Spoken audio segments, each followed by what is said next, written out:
You've been asking me for years, and it's finally time for me to do a bookshelf tour to showcase my collection of books, at least my physical collection of books. There's a bunch of them in e-book form, of course, but so this is going to be at least part of my book collection.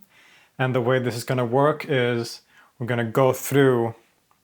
Okay, so here's my structure for this thing. Here is basically primary sources, and then there's another bookshelf over there, which is also primary sources, but then after primary sources starts like secondary sources, so academic literature, etc. So at least today we're going to try to go through the primary sources here, and then we'll see maybe if you want another video like this, I can go through the rest, or maybe I'll do that just exclusive for my patrons or something. We'll see. We'll figure it out.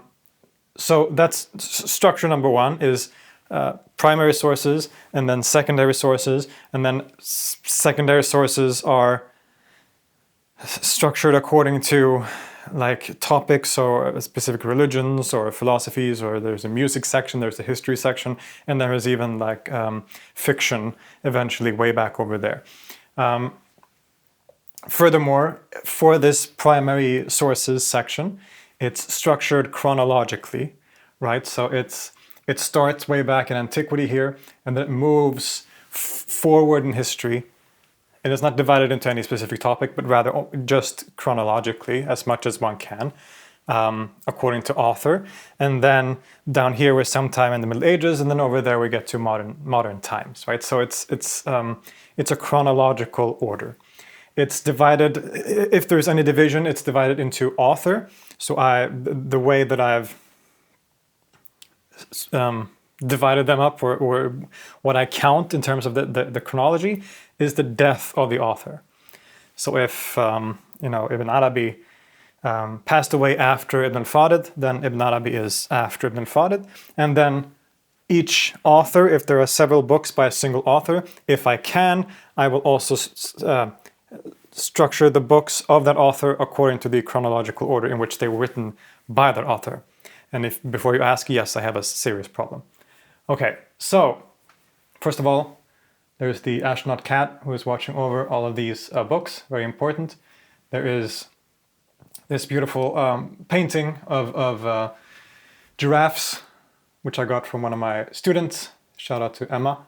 And this is a crucifix from the Begin house in Amsterdam when I was there with Justin Sledge and Zevi and my wife, who is also behind the camera currently, a couple of years ago. You're going to see a couple of those little trinkets and stuff, I think, here as well. But anyway, I'm talking too much. Let's start with a book. So chronologically, we're starting back here. This is way back in ancient times. There is some ancient Egyptian literature here. Just a collection of I can bring it out here. It's the literature of ancient Egypt. It's a collection of all kinds of introductions, not instructions, instruction literature, hymns, all that kind of stuff. Of course, there is the Epic of Gilgamesh. Important, you need to have one of those. Here is the Gathas of Zarathustra in Swedish translation by Ashk Dahlén. I really enjoyed this translation. It came out only, I think, last year. So it's a fresh one. After that, there is my Bible, or my Bibles, let's say. First of all, there is this Tanakh, this Hebrew Bible, the JPS. It's a very classic edition, which has both the Hebrew and English translation side by side, right? So you've got the Hebrew here, and then the translation here. And it's the JPS translation is also, it's based on the English Standard Version, I think, or it's at least part of that same tradition, but it's translated specifically by Jewish scholars as well. So it's the Hebrew Bible, the Old Testament, according to Christians, and it's very good because, for example, I study Hebrew. I'm trying to learn Hebrew, and for that, it's very helpful to have the Hebrew original and then the translation side by side like this. It's a really beautiful and a great way to learn. And just to have such an ancient original text in the original language is always to be preferred if you can read it in that language, of course. Then there is another Bible. This is a Swedish Bible, classic Bible, the edition from 2000, I think this is. And this contains both the Old and New Testament. Come to think of it, I don't actually have an English translation of the New Testament, which is maybe strange. I should probably have that. If I get an English version, I think I would want something similar to this, where it has the Greek and English side by side, preferably with maybe like the new standard. What's the one called? The translation, the Revised Standard Edition. If anyone has recommendations for a good bilingual New Testament translation, then hit me up in the comments. We've got, of course, the Upanishads here, a collection of the Upanishads, translation by Patrick Olivelle. This is a great edition, aside from the fact that, unlike the Bible, this doesn't have the original Sanskrit. Now, I don't read Sanskrit, so it doesn't really matter for me, but I still always appreciate when there is the original in it, even if I don't read it. Maybe I want to read it someday, right? And for all Sanskrit texts like this, it almost always, my experience, it almost always contains the original text side by side. So this one doesn't, but still, highly recommend this translation of the Upanishads. It contains some of the most important ones. There is a Swedish translation of Heraclitus. I have this is a great edition, the original Tao. It's probably the earliest text in the sort of so-called Daoist tradition, the Neye, which most likely predates the Tao Te Ching, which is considered the sort of foundational text. And speaking of which, I like the Tao Te Ching a lot, as you can tell, because I have 3 different translations of the Tao Te Ching. There is one, the Shambhala edition here by Wilson, and then there is 2 translations that I use mostly, which is the Jane English and Feng translation here, which is probably one of the more classic and widely read and used versions. And then there is this more recent translation by Brooks Supporan, which came out only, I think, 2 years ago or so. And they're both great. I mean, the Wilson one is great too. Last time we read the Tao Te Ching, we actually read these 2 together. And that was really beautiful, a really beautiful experience, because this one, the English translation really brings out the simplicity of the text, because the original Chinese has this very simplistic, accessible, you could say, tone to it, whereas the Supporan translation, while still retaining some of that, it brings out more of the philosophical complexity of the text. And so to read them side by side really brought out a lot of different dimensions and aspects of the text that you wouldn't get if you read just one translation. Of course, the best option is always to read the original language. Again, I don't read Chinese, so this was the next best option. Highly recommend both of those translations. Here, I'm not going to talk too much about every single book because we're going to be here for hours, but this is a really beautiful, I love this edition, a Swedish translation of the Analects of Confucius. And I just think this is such a beautiful book. The color, the sort of golden letters here, even in here, there's very clear sort of the red text of the original, and then some commentary. There are even illustrations in here. This is what these kinds of books should look like. I really love this Swedish translation. We have, of course, when you study these things, you're going to have Plato. And if you want to read Plato, then I highly recommend the Hackett edition, the complete works of Plato. It contains all of his works, including some works that are sometimes not even considered to have been written by him, that might be written by him. So it's a comprehensive collection of all of Plato's works. Definitely get that if you're into that topic. 2 versions of the Zhuangzi, the second important second important book in the Daoist tradition. This is the same translation. One is the Essential Writings, and then a couple of years later, the same translator, Brooks Supporan, released the Complete Writings. So this is the whole book. The difference between them, which is why I still have this smaller version, is that this contains commentaries from a bunch of different traditions, from Buddhist authors, from Daoist authors, really helpful and really great commentaries that is sadly not contained in this complete edition. So this is why I still keep both of these. I've said this in many videos. This is one of my favorite texts in history, the Zhuangzi. And I think this translation is very useful. The Bhagavad Gita, of course, you're going to see that I have several versions of the Bhagavad Gita, and there is no really rhyme or reason to why I put them where they are. Here, the Bhagavad Gita is more according to, so this version is placed where the original text was probably written sometime between 300 BC to 300 AD, whereas other versions, which are also commentaries, are placed rather when the commentary is written. I don't have any reason why I've done it like this. This is also a commentary. This is by Prabhupada, which from the 20th century. So this sort of Hare Krishna version, Hare Krishna interpretation of the Bhagavad Gita in Swedish.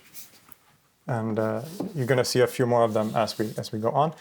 There is the Nag Hammadi scriptures translations.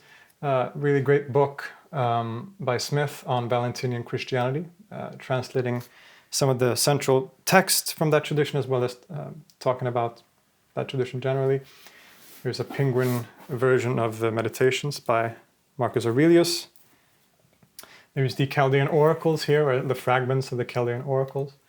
There is the Hermetica, both the first one by Copenhagen, the Corpus Hermeticum, and the Asclepius here, very classic edition, as well as the Hermetica II by David Litwa. And here is also another translation of the Corpus Hermeticum, the Way of Hermes, which is a bit more accessible, but not as scholarly. They're both great, but of course the Copenhagen is sort of the standard one. There is the Diamond Sutra. So here is we're starting to see some Buddhist literature here. It's the Diamond Sutra, and then so this is Nagarjuna. This is the Mula Madhyamaka Karika, a classic work where he lays down his idea of shunyata, basically, or emptiness. Of course, gotta have your Plotinus. This is the Enneads, the Lloyd Gerson version, not the McKenna version. I still sort of go back and forth on which one I prefer. I think they both have pros and cons. Just for readability, maybe the McKenna version is the classic one, but the Gerson one is really beautiful too. But you can't go wrong with any of them, and all of you should read Plotinus because he's great. Some more, you probably can't even see them because they're so small, but there are some more Neoplatonism here, some Porphyry. This is his Abstinence, the Abstinentia, his commentary on, can bring this out actually, it's really interesting. This is Porphyry's esoteric commentary on the Cave of the Nymphs from Homer's Odyssey. So this is, if you read the Odyssey, there's this section toward the end where when Odysseus returns to the island, there is this weird description of this cave that doesn't really have anything to do with the narrative. Seemingly, it describes this cave, it has pots in it, and there's a south entrance and a north entrance, and then it just moves on. And so Porphyry saw that as a perfect opportunity to give an esoteric reading interpretation from a Neoplatonic perspective. And this is one translation of that by Thomas Taylor. Amazing piece of esoteric hermeneutics, so to say. Highly recommended. Here is his letter to his wife, Marcella also. Porphyry is a great writer. I highly recommend him. Oh, also, speaking of Porphyry, if you see books all like this that are on top, that means that they are borrowed. So this one doesn't belong to me. It's borrowed from the library. This is also Porphyry's commentary on harmonics. I can put this away maybe. Okay, we got the Iamblichus, the Mysteries. We've got Seleucus on the gods and the world. So a bunch of Neoplatonism all at once. We've got the recent edition, which I haven't read yet, but beautiful Evagrius of Pontus, the great early Christian, controversial Christian figure who becomes important, among other things, for Syriac Christianity, very sort of heavily Origenist in nature. We've got the Yoga Sutras of Patanjali. This is the edition of that text that I would recommend, and I think is the sort of standard one. This is the one you get if you study yoga, by Edwin Bryant. The roots of yoga. I've got some more Taoism here. The Lizi, the third classic Taoist text. Of course, got to have the elements of theology by Proclus. Really the only translation of that text. The complete writings of Pseudo-Dionysius. Some writings of Bodhidharma, some more Buddhism. This is a 3-volume edition of Ziyi, who is the founding figure of the Tiantai school of Buddhism in China. I bought these a couple of years ago, and I'm going to be honest, I haven't read them yet. But I plan to. I think it's the size and the fact that I'm not that well versed in Buddhism combined makes it, I think I hit this just now, but that makes it a bit intimidating to get into. But it's from the short sections that I've read, it seems really fascinating. Some Arabic poetry, and of course the Quran. Here is a beautiful edition of the Quran that I got in Istanbul a couple of years ago when I was there.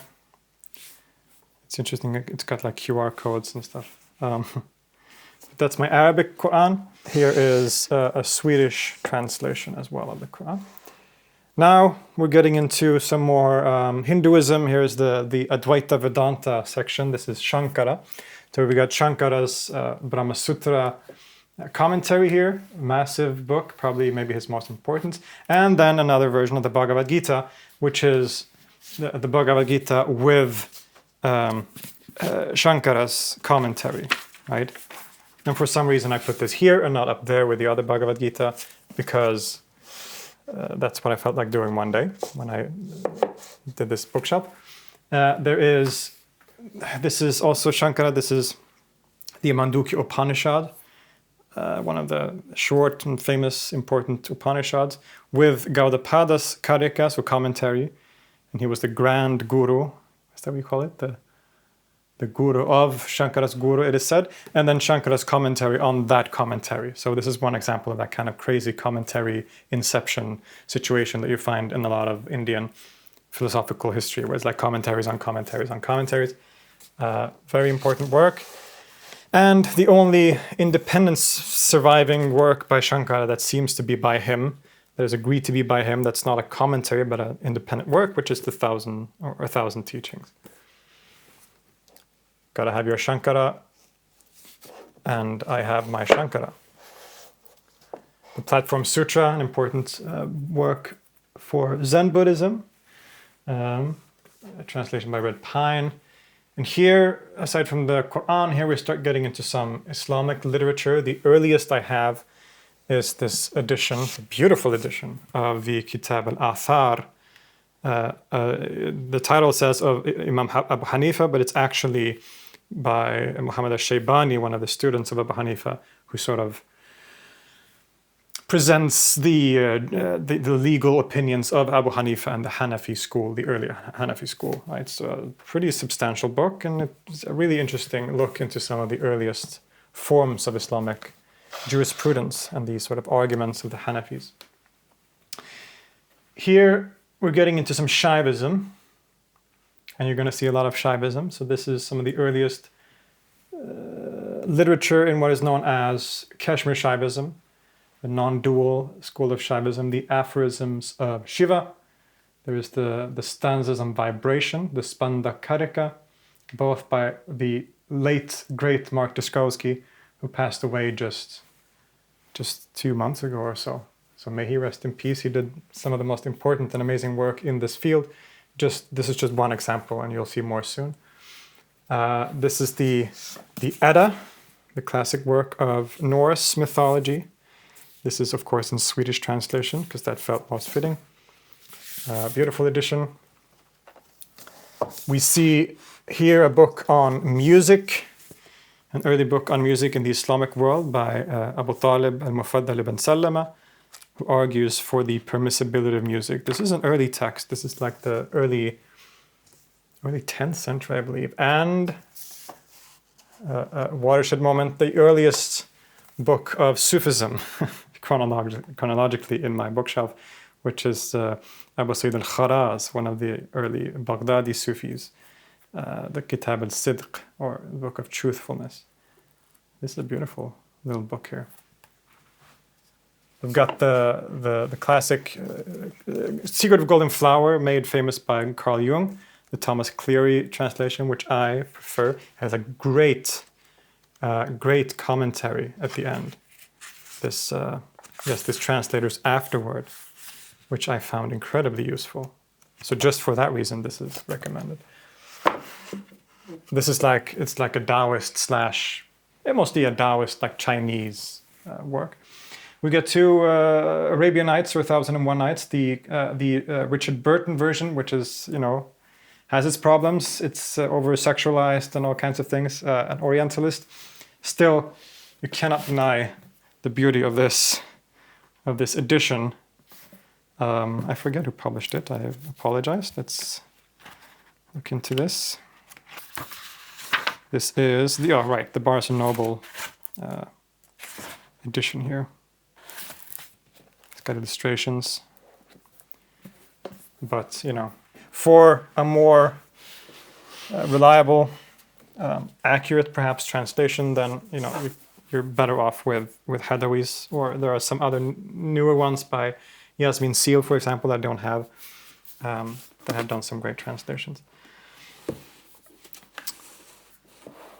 Okay, here is an example of me heavily overestimating my own Arabic skills. I keep buying books in Arabic, and I read some Arabic, but I don't read Arabic well enough to tackle the entire Rasail Ikhwan al-Safa in the original 10th century medieval Arabic, and yet here they are. I think part of it is a way for me to just have these here and see them, so that I can be inspired to keep learning Arabic, so that one day I can read these books. This is the Ikhwan al-Safa. Here is the famous Kitab al-Mawaqif by Nifari, another early Sufi work, very important.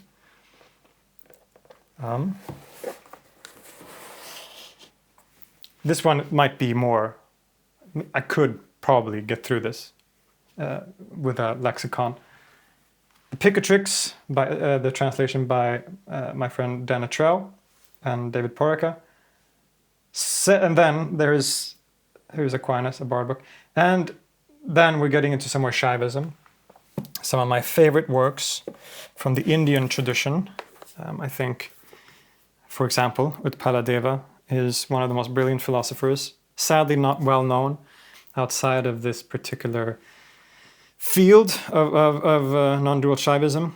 The Ishvara Pratyabhijna Karika is a masterpiece of philosophy, and this is the only translation, at least that I know of, by Rafael Torella.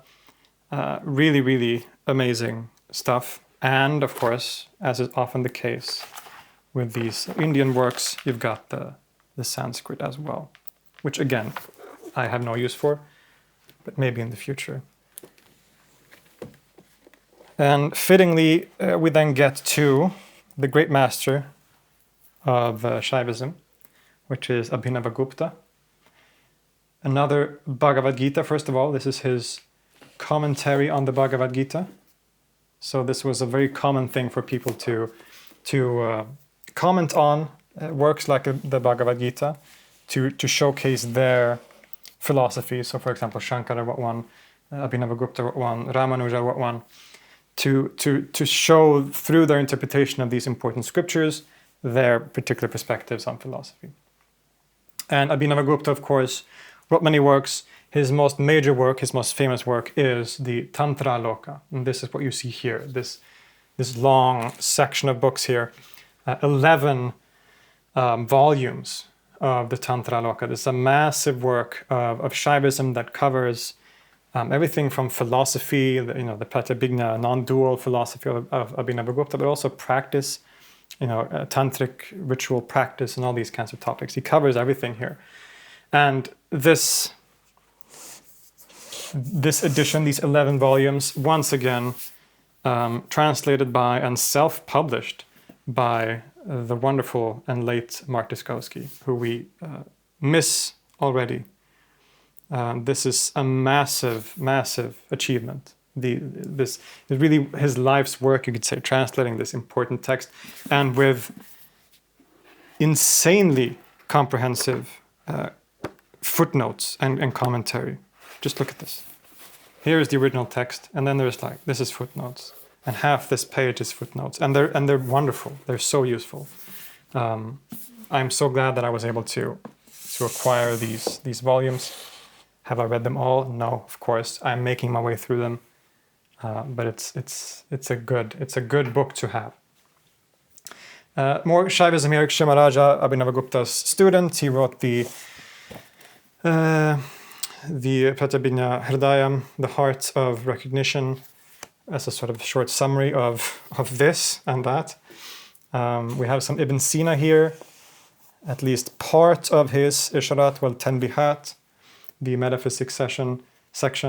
Excuse me. We have Ibn Hazm's Tawq al-Hamama, some Sufism, Qushayri, al-Qushayri's epistle, the Risala of Qushayri on Sufism. So more and more Sufism here, as you can imagine. And I'm going to have to, I think, duck down here a bit to continue. Here is a tasbih that we don't need right now.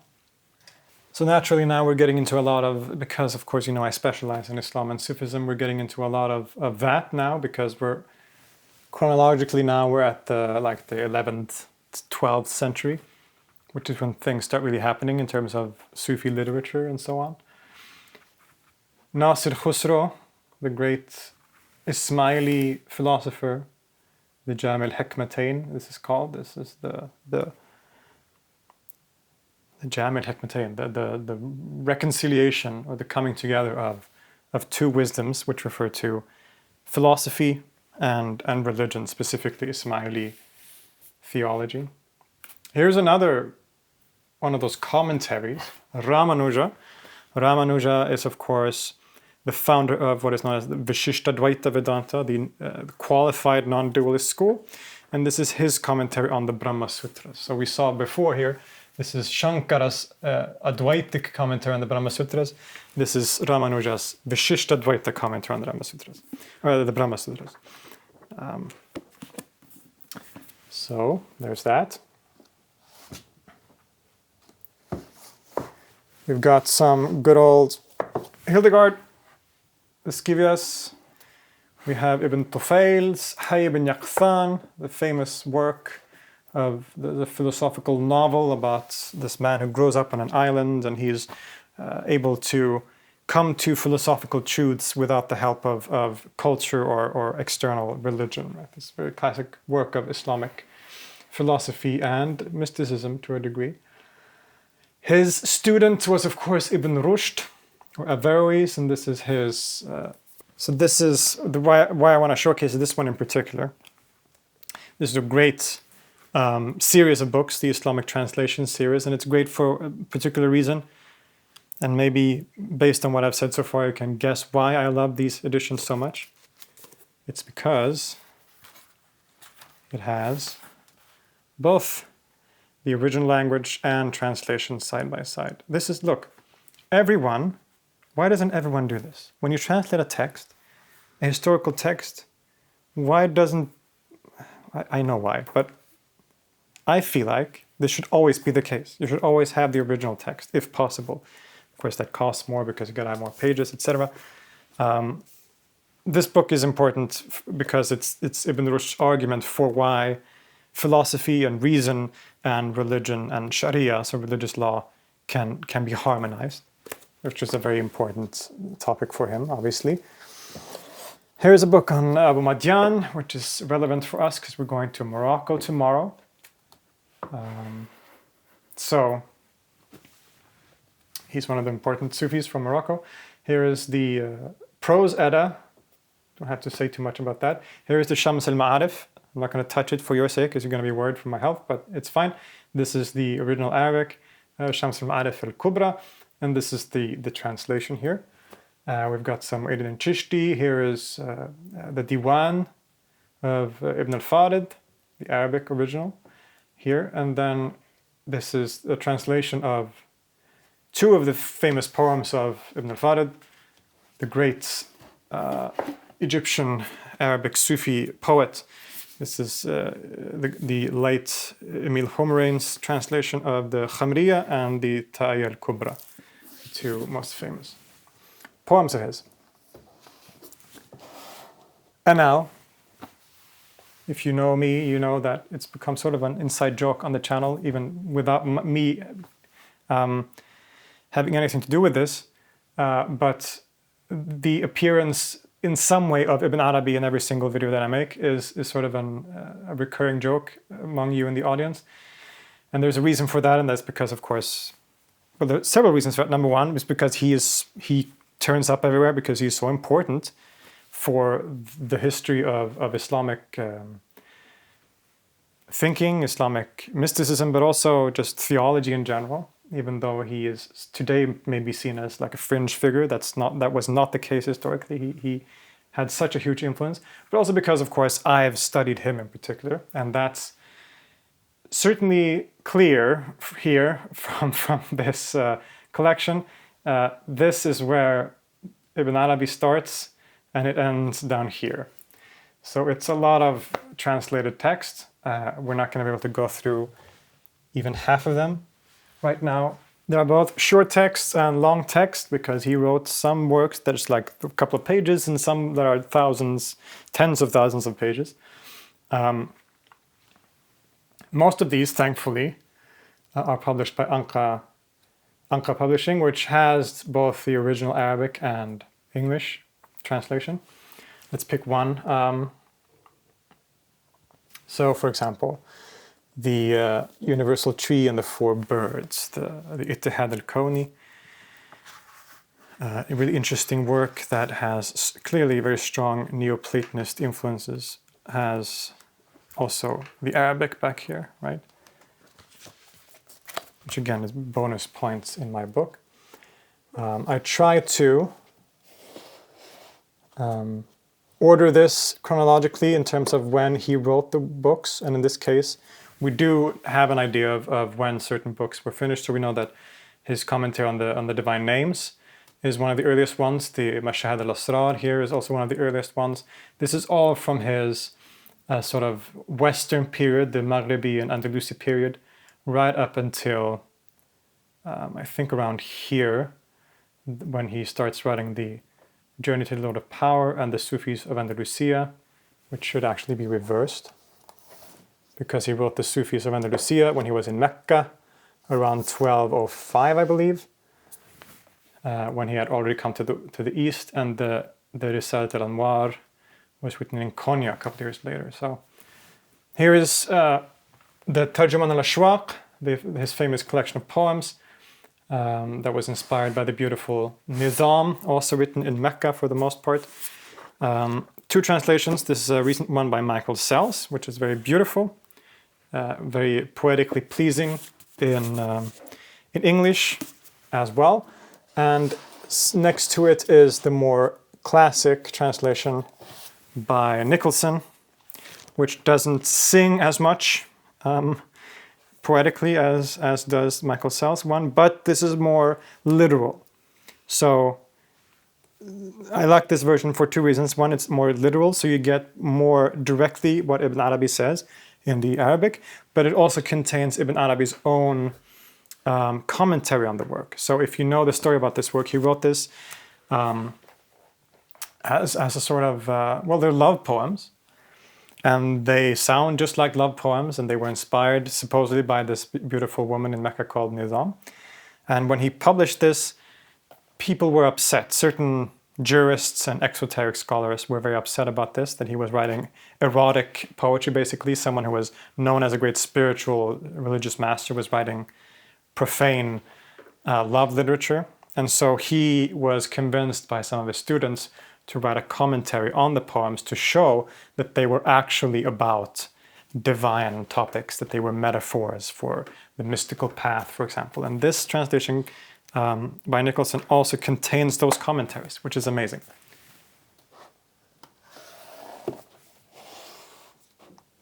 Ibn Arabi also has some prayers, some Arabic works. Here is the Fusus al-Hikam in Arabic, the only critical edition of the Fusus, which has, it's actually bilingual too. It has the Arabic, let's find a good page. It has the Arabic and Urdu translation. And Urdu is, I don't read Urdu at all, but I use it primarily for the Arabic because it's a really great critical edition by Abdulaziz al-Mansub. And then I have the Janer Dali translation, The Ringstones of Wisdom. Fusus al-Hikam, I did a whole video on that last summer. It's one of the great masterpieces of mysticism, I think, in all of history. Also, Abdulaziz al-Mansoub published this critical edition of the Diwan. So a Diwan, for those of you who don't know in Arabic, that is a collection of poetry. So these 5 volumes, it starts here, 1, 2, 3, 4, 5, they're all the Diwan of Ibn Arabi. So this is his collection of poems, all of his poems in these works. So he was not only a great mystical, spiritual master, he was a poet also, which you can clearly see he wrote a lot of poetry. And his magnum opus is, of course, the Futuhat al-Makkiyya, or the Meccan revelations. And this is a massive work of tens of thousands of pages in the original Arabic. No one has translated it fully so far, but the wonderful Eric Winkle, Eric Winkle, is working on his full translation, and he has published 1, 2, 3, 4, 5, 6, 7 volumes so far. So you can tell how massive this work is. So this is just translation, right? It's not, I mean, there's some commentary here, but it's mostly just the text, translated very directly from Arabic. And yet, this is 7 volumes, and I believe it's going to be 19 volumes total.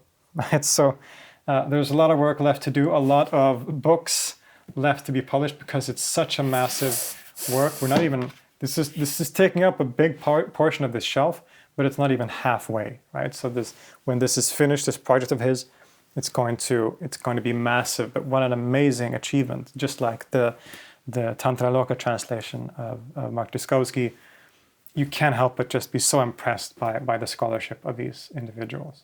And to have a translation of the Futuhat in this way is such a privilege to live in times when that masterpiece is available to the public who don't speak Arabic in that way. Okay, we're done with Ibn Arabi. We have some. This is interesting.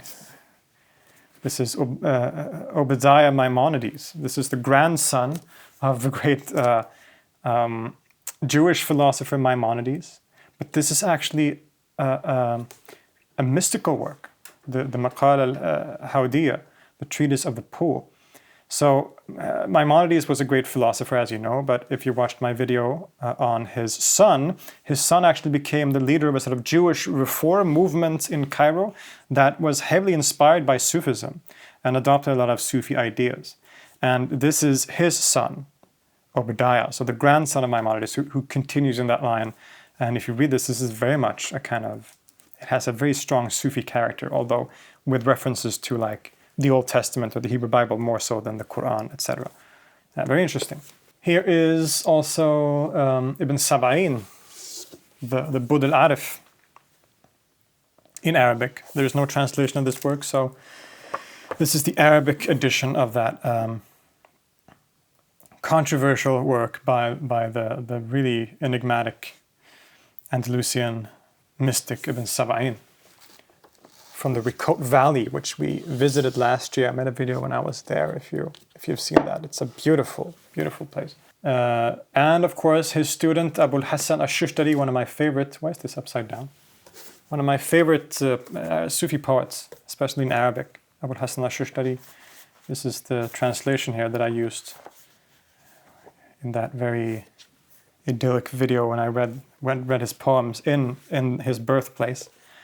This is what I read from. This is Maria Lourdes Alvarez. Beautiful edition. Of course, you can't study Sufism without having some Rumi. And now, this is important. We should stop here for a bit, because Rumi is obviously very famous. Excuse the chords and the chaos here, but Rumi is very famous. He is a best-selling poet in America, even 800 years after he lived. His poems are beautiful. The translations by Coleman Barks are very beautiful to read, for example. They're beautiful poems. But a lot of those poems that you see that are so popular, or I should say translations of poems that you see by Rumi, are either mistranslated, they are translated in such a way that misrepresents Rumi a lot of the time. It consciously removes Islamic references from his poetry, which really sort of divorces it from its very core and creates this very shallow, by comparison,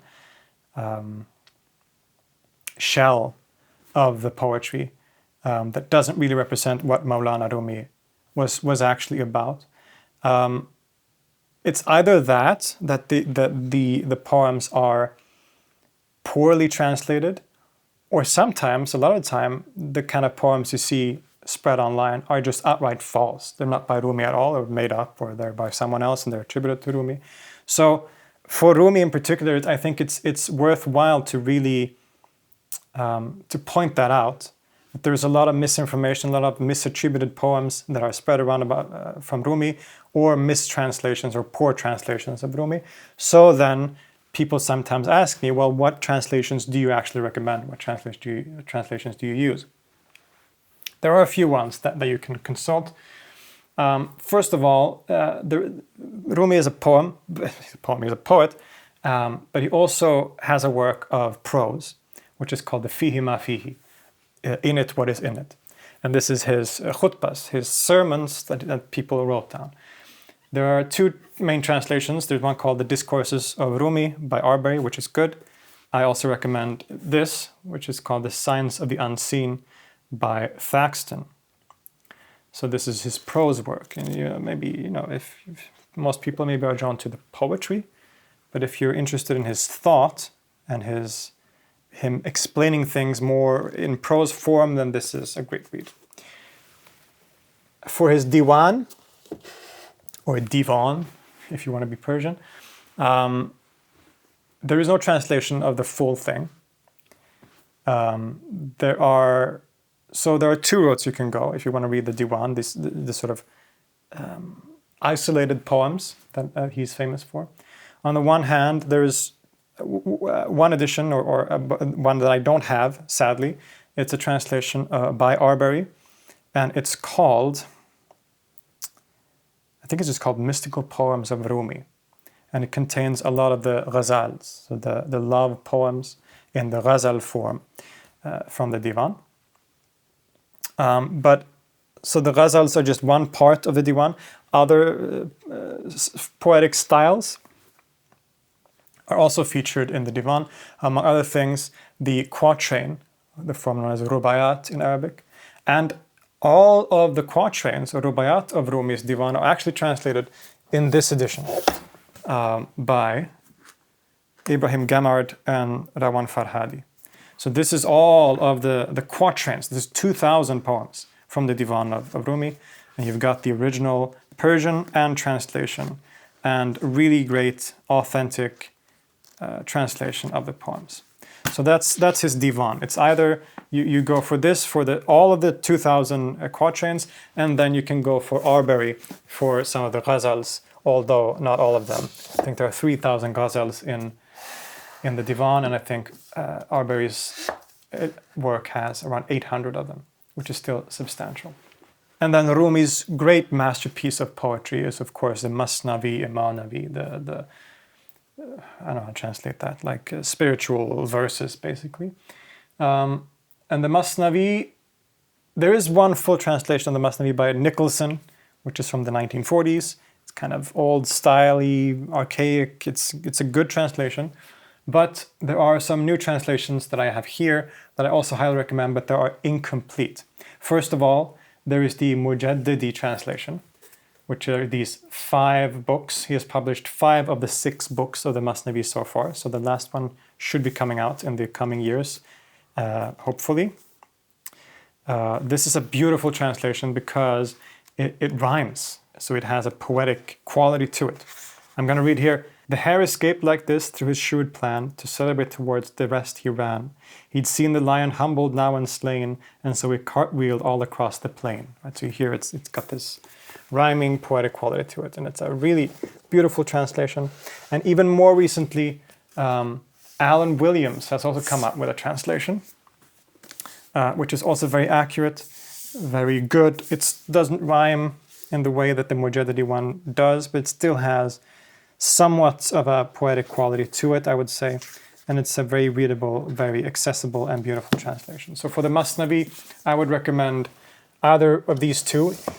Williams has only published 2 of the books, so he has 4 more to go. Mujaddidi has published 5 and has 1 more to go. And if you want the whole work, the only option is Nicholson, which I don't have, at least not physically. Okay, I'm going to speed up now a bit because it's getting late. We have Sadruddin Qunawi. This came out last year, the first time that a proper work of Qunawi has been translated. His masterpiece, Kitab Ijaz al-Bayan fi Tafsir al-Kitab, a commentary on, primarily this is a commentary on the Surah al-Fatiha from the Quran. I still haven't gotten to reading this yet, but I look forward to doing that soon and get some proper Qunawi. Nasiruddin At-Tusi, I'm working on a video about him right now, so this was useful. This is the Rawdi Taslim, which was probably not written by him, but overseen by him. Classic work of Ismaili theology. One of my favorite works of poetry of all time, the Lama'at, or the Divine Flashes by Fakhruddin Iraqi, who was a student of Qunawi, who was a student of Ibn Arabi. This is a prose and poetry collection. Basically a commentary on the Fusus al-Hikam. This is a translation by William Chittick and Peter Lamborn Wilson. It also has, so this is, I recommend this book for several reasons. It's one of the most beautiful examples of Sufi metaphysics in a simple, accessible form. But the introduction to this work contains what is, in my opinion, maybe the most clear, well-presented introduction to the doctrine of Wahdat al-Wujud, the oneness of being, which is associated with Ibn Arabi, at least as it was expounded by Qunawi and his group. So if you want a good introduction to Wahdat al-Wujud, then just for that reason, this is worth it. There's also a Swedish translation here. We have some Arabic books. This is Fifuddin al-Tilimsani, who is a contemporary with Ibn Arabi and all these people. Some Diwan here is a commentary on the Fusus al-Hikam. He has a commentary on the Mawaqif, which we saw before. And here is a commentary he wrote on the Ta'aya al-Kubra of Ibn al-Farid, and they're all in Arabic. Here's also Tilimsani, his work on the divine names, which was translated by Joseph Casewit. Came out also, I think, just last year or so. Massive work on the divine names. Here's an interesting work. This is a cookbook, Scents and Flavors, a Syrian cookbook from, I think, the 13th century. So if you want some 13th century dishes from Syria, the kind of food that I don't know, maybe Rumi would have eaten back then consult this. This is the Hikam of Ibn Ata'Allah al-Iskandari, one of the early and important figures of the Shadili Tariqah, with a commentary by Sheikh Fadlallah Hayri.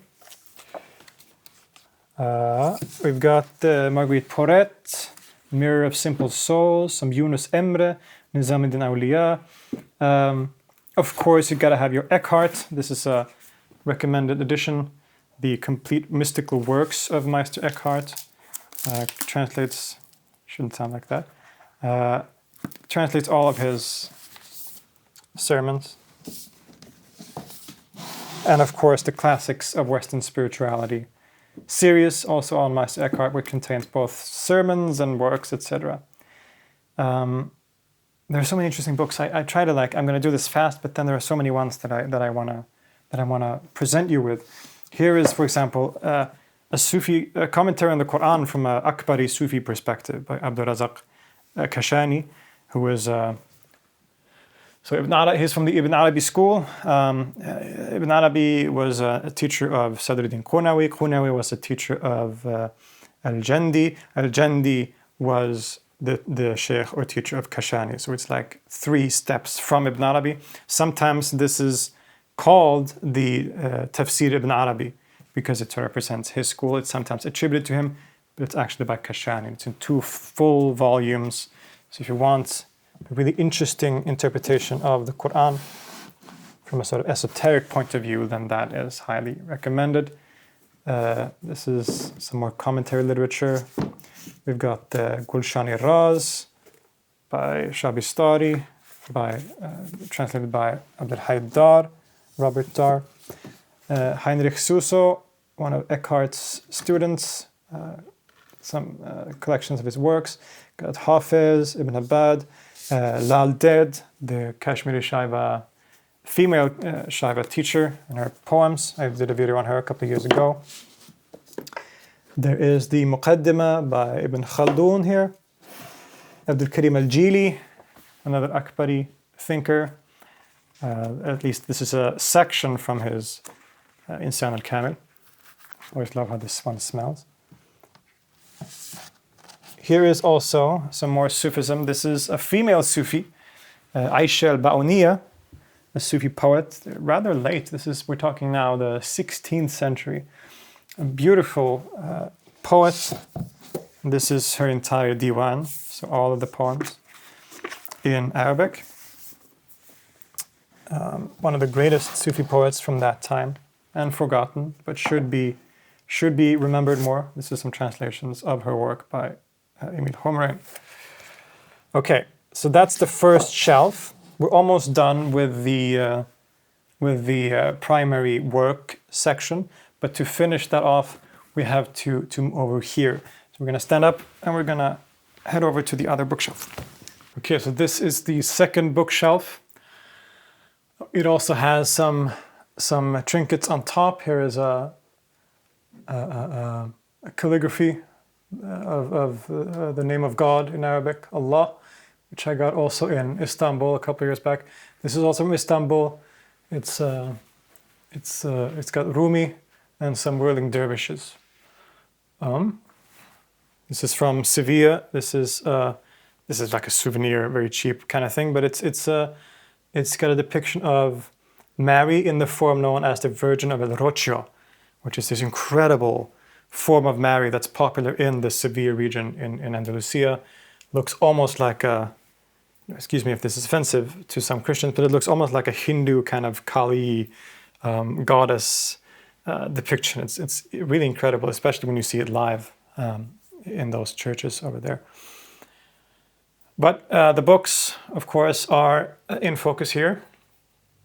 I gotta shout out my friends, Dr. Justin Sledge from the channel Esoterica, and Dr. Dana Trell from the Modern Hermeticist, who together published this beautiful translation of Agrippa, Cornelius Agrippa, last year. It's published by Esoterica Publications itself, and it contains some really unique translations of some works of Agrippa that hadn't been translated before. So incredible work, very proud of them both, and definitely get a copy of this. Speaking of Agrippa, I also have this beautiful translation of his 3 books of occult philosophy by Eric Perdue. I just need to show you this because of how beautiful it is. I'm going to try to do it without breaking the whole thing. So it's got the 3 books. You can see it here, right? The divine world, and then there's the human world, and is it this? I forget what the last one's called. The celestial world, maybe? I'm going to put this down. So this incredibly beautiful edition of this classic work of occult philosophy by Cornelius Agrippa. Look, just such a great edition. You can hold it like this and the pages just fall perfectly. There's a lot of space on the pages. The chapter markings here are really pretty. It's just a great edition. Very happy with it. If you're going to read the 3 books of occult philosophy, as far as I understand, translations in the past have been rather lacking, and so this Purdue edition that came out just a few years ago finally gives us a good English translation of this work. And it also, of course, helps that it's so beautiful, so beautifully made. Okay, here's some Kabbalah. We got one of my favorite Kabbalists, Moses Cordovero. This is his Or Ne'erav, his introduction to Kabbalah, and then a really interesting work that I think everyone should read, which is the Palm Tree of Devorah. This is a work of ethics, basically, but it's ethics from a Kabbalistic point of view. This is, I don't know who translated this version, Rabbi Moshe Miller. And, of course, I'm happy when it's got the original Hebrew here as well. Really beautiful work, actually. This is highly recommended. It's not just for metaphysics, although it contains some of that too, but because of how it has this holistic view of how the high metaphysics actually is realized in ethical action here in this world. If you remember me talking about this, the translation of Ibn Rushd, here is the same series, the Islamic translation series. This is two translations of Mullah Sadra, the Book of Metaphysical Penetrations, and the Elixir of the Gnostics. It's also a bilingual version of Mullah Sadra. We've got Spinoza here, the ethics, of course, got to have the ethics. We have the Dhahab of Ibriz, which is a famous Moroccan Sufi master, fairly recent. This is a great edition, collection of works by Indian Sufis, including by the Prince Darashikoh. So recommend this. I recommend all these books, so it goes without saying. Chinese Sufism. Here we're now at the 17th century. This is a beautiful edition of Abdul Ghani al-Nablusi. Abdul Ghani al-Nablusi was an Ottoman, Syrian, Arabic Sufi and philosopher, you could say, jurist, Hanafi jurist also, who was a great exponent of the school of Ibn Arabi, the Akbari school, of course. And this is his two volumes translation of the Fusus al-Hikam of Ibn Arabi. I also have an independent work of his, which in this edition is called the Kitab al-Wujud, which is a sort of an explanation of Wahdat al-Wujud, basically, you could say, from his point of view. The actual title is much longer than just Kitab al-Wujud, but I forget what the full title is, but it contains that in it. This is some Swedish songs by Bellman, classic poet and singer. There's some more modern Moroccan Sufism, the letters of Sheikh al-Darqawi. We have his student Ibn Ajiba here. Here is a Tanya. This is one of the works of the founder of the Chabad movement of Hasidism. This was very kindly gifted to me by a patron. So thank you very, very much for that. This is such a beautiful book. And yay, it's got the Hebrew. If it's Hebrew, it could be Aramaic also, but it's got the original language at the very least, which is very beautiful. This work, I'm very grateful for the kindness that it was sent to me. Here's some more modern Taoism. We've got the Book of Mormon, of course, a Swedish translation of the Book of Mormon. Gotta have that. Got the spiritual writings of Abdul Qadir al-Jazairi, Emir Abdul Qadir, the famous Algerian freedom fighter from the late 19th century who fought French colonialism. Was awarded like a Medal of Honor for his bravery and he was just loved by everyone basically, but not everyone knows that he was a deeply committed Sufi and also a follower of Ibn Arabi, very radically so. And this contains some of his own writings. where he talks about that philosophy and Sufism more generally. So this is highly recommended if you want to dive deeper into Abdul Qadir. Let's see here, we have some Swedish poetry here. So now we're basically in the 20th century. So we're getting up to modern times. This is Gustav Fröding, a full collection of his poetry basically. One of my favorite Swedish poets. I released a song last year called Gravstänk, which is heavily based on and inspired by Fröding's poetry, especially his later mystical poetry. Khalil Gibran, Khalil Gibran. We got Ivan Ageli. He's interesting. I should probably make a video about him at some point. Ivan Ageli was a Swedish painter, early 20th century, who he converts to Islam. He's one of the earliest Swedes to convert to Islam. Moves to Egypt, has a really interesting life, and becomes a very important early figure in the perennialist movement, the traditionalist school of René Guénon and Fritjof Schuon and all these people. Ageli is a sort of kind of founding figure of that school, even though most people maybe don't consider him to belong to that movement as such, but he was still very important for it. Next to it is one of my favorite works because it combines so many things that I'm interested in. This is Inayat Khan's The Mysticism of Sound and Music. So I basically did a whole video about this on my other channel, Philip Holm. Just goes through the spiritual, mystical, metaphysical sides of music and harmony and how it all fits together. And it's a classic work. It's been popular among jazz musicians in the 1960s. It's famous outside of Sufi circles, and for good reason, because it's a beautiful, very profound book. Some more Swedish poetry. This is Gunnar Eklöf, Färjesång. Some Nimatullahi works by Javad Nurbakhsh. Got The Path to Light. This is some Shazali poetry. And Chasidas, which is the same thing. Tage Lindbom, one of the also famous Swedish traditionalist or perennialist. One of his works on the Quran. This was also gifted to me, so thank you for that. This is, now we're in basically like the 21st century here. This is the music lesson, a book on music.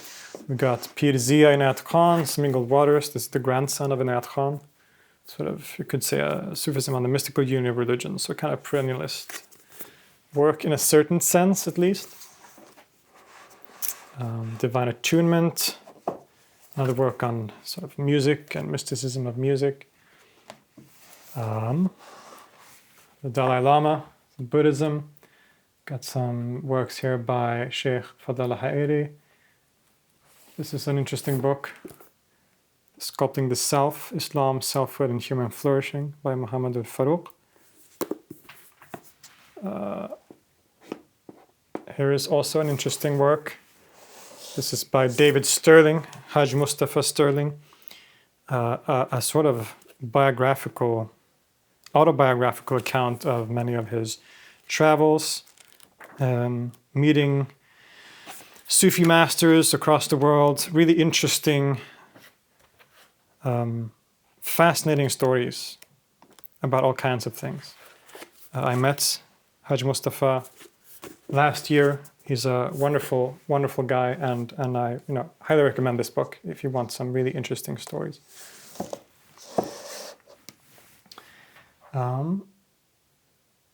Now, these are the last three ones. So I got this very recently. This is the latest book by David Bentley Hart, who has become one of the most famous modern public intellectuals when it comes to religion and these kinds of topics.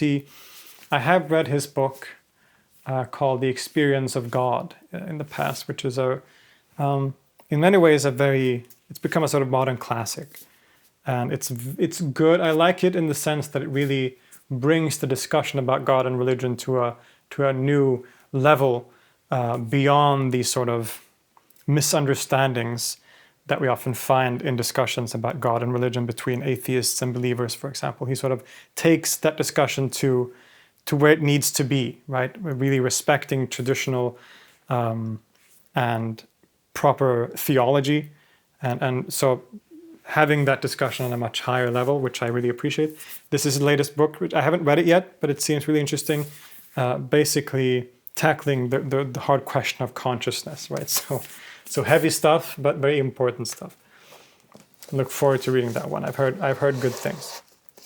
Here's also the latest work by Sheikh Fadl al-Hayri, Pathways to the Garden, which is also a Sufi, you could say, contemplation, a modern rendering for the contemporary Sufi. I believe this is sort of based on the Gulshani Raz of Shabistari that we saw before, but sort of a modern take on it. And then the last work, the final book in my primary sources, this came out just now, just like a month ago or so, Istima, The Sound Way and Listening for God by Dr. Ali Hussein. Really great scholar, great musician. It's almost like this book was written for me, right? It's about music and the sort of metaphysics of music and art and beauty and harmony, just like Inayat Khan, but even more so from the perspective, I think the focus is on the school of Ibn Arabi and what the Akbari perspective of Wahdat al-Wujud can tell us about music and art, which, if you know me, this is like, again, like it was written for me. So haven't read it yet, but very much looking forward to digging into this. So those are my primary sources. And from here you can see we've got like ancient Egypt, we've got some secondary sources, academic literature here. But we're going to be here all night. So if you want to see a continuation of this where I go through all these secondary sources and maybe my fiction literature and whatever, then let me know in a comment and we might do a follow-up to this in the future. In any case, I might still film this at some point and put it on my Patreon. And yes, just let me know if you want to see some more of this. It's been a lot of fun just talking about these books. I could, of course, have talked so much more about each one of them, but again, we only have so much time in life, right?